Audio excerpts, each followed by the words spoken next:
What's going on, ladies and gentlemen, boys and girls? Welcome back to the Team Gullit YouTube channel. My name is Renzo, and today we've got another new formation for you guys. It's been a while. I was unfortunately struggling with COVID and lots of stuff been going on at Team Gullit, but we're back with tutorials, with formations. So let's just start it off straight away by posting a new 4-4-2 custom tactic.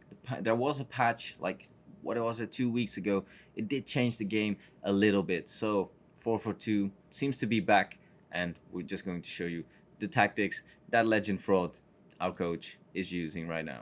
So, like always, just sit back, relax, and enjoy.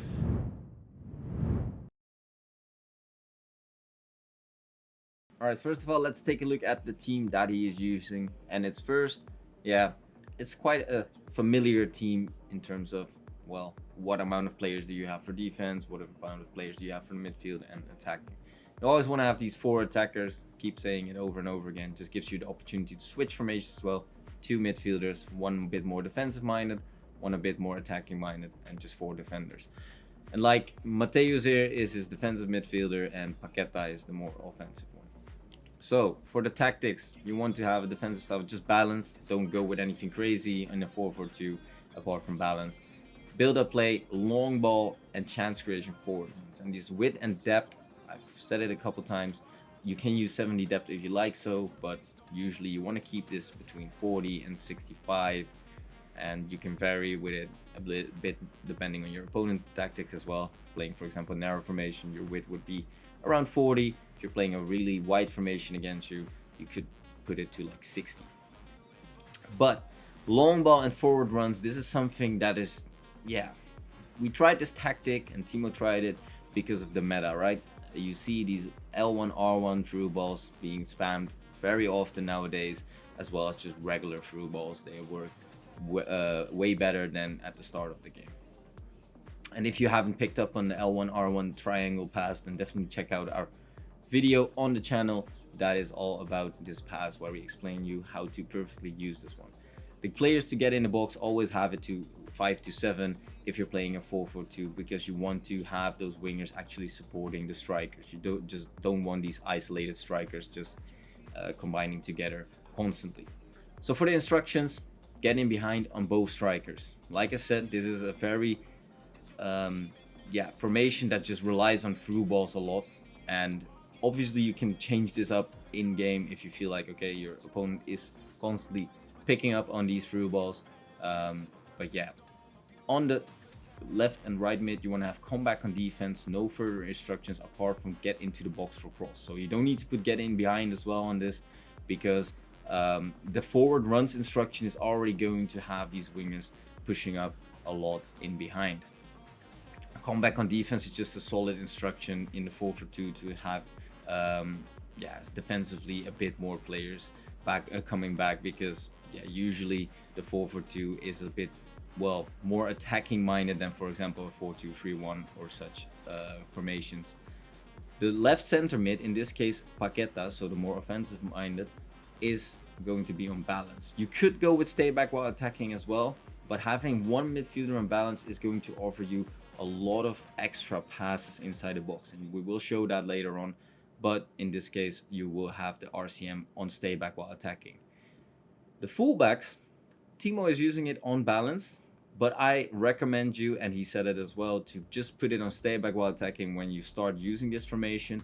And if you really pick up on this formation and you have, for example, these Team of the Year Hakimis at right back that can just recover so quickly on the defensive end as well, you could try to play it on balance. So if you have, for example, Team of the Year Hakimi and Cancelo, you're good to go with balance. But if you don't want to take too much risk, just go with stay back while attacking. Let's go on to the gameplay.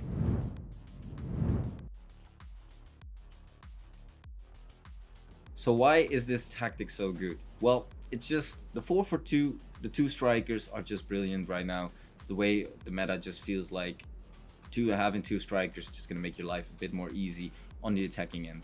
And this forward runs, utilizing the long ball, like I said, the L1 R1 pass that you've seen there, it's just so effective. And with this tactic, you always notice that once you go forward from receiving the ball in defense, if you play one pass forward, so to the right or left mid or the right or left striker, the other striker is already going to make a run in behind, or sometimes maybe even both. Because as you can see here, we just picked up the ball with our center back, play one pass to Neymar, to Paqueta, and once Paqueta, like, he's not even receiving the ball yet, and already our striker is making that run, and that's because of that forward run instruction. You can also manually trigger this if you're not using these tactics, but yeah, why not have this? Half your players already doing these runs. It just makes it up for easy goals. If your opponent doesn't defend too well on these through balls, then it's just going to be easy goals. Really, it's not that hard to defend, but if your opponent is defending it, he always has to focus on this, which is going to give you more time to just build up in a different way towards goal. But these two strikers also offer you, like I can show you here, if you're in possession down the wing, you can always play that extra pass, reaching the first striker, and then always the second striker is going to be open quite some meters next to him, but like just easy opening up for just a simple pass or a double tap pass to just tap it in. And that is so effective from the 4-4-2 as well. That's just the formation. You can always combine between your strikers inside the box, and especially if you have one center mid or even a left or right mid pushing up with you, you have these two strikers that, yeah, it's just hard to defend two strikers at all times. Because here we're just on the side of the box a bit, and we know that if we enter the space that I put the arrow in, that we have that extra pass open at Ben Yedder right now. But how do we get there? Well, if you have these left center mid and right center mid both on stay back, Paqueta in this case wouldn't be pushing up. So that's why we're playing him balanced, because now he's pushing up, offering us the easy pass to Ben Yedder. That's why this formation, well, once you get a hang of it, the 4-4-2 in general is just going to be really good. If this long ball and forward runs is going to be a bit too attacking or too rushy for you, you can just go to balance or try the other 4-4-2 tactics that we have on the channel. But trust me, this formation is back in business. 4-4-2. Try it out. I'll see you guys in the next video. Ciao, ciao.